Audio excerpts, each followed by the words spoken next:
All right, in geometry, we have two different sets of angles. We have complementary angles and supplementary angles.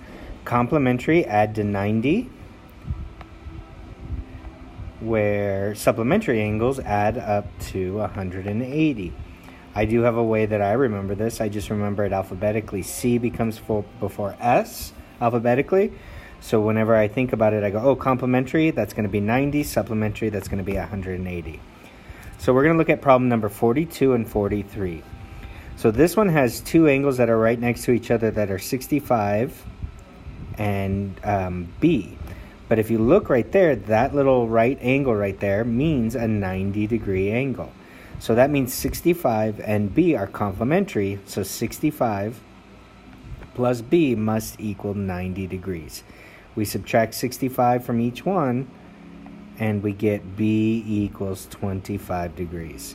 So in this one, B has to be 25 degrees in order for that to work out. The next one, number 43, anytime we have a straight line that is cut into two different angles, those two angles have to add up to 180 degrees. So right here we have a straight line, so that means that B plus 104 has to equal 180 degrees.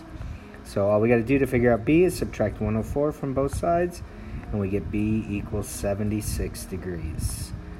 Okay, and then by knowing our vertical angles, these two angles right here are vertical, so they have to be congruent. So this one's 76 degrees, and these two angles are also vertical, so this one they have to be congruent, so this one's 104. There you go.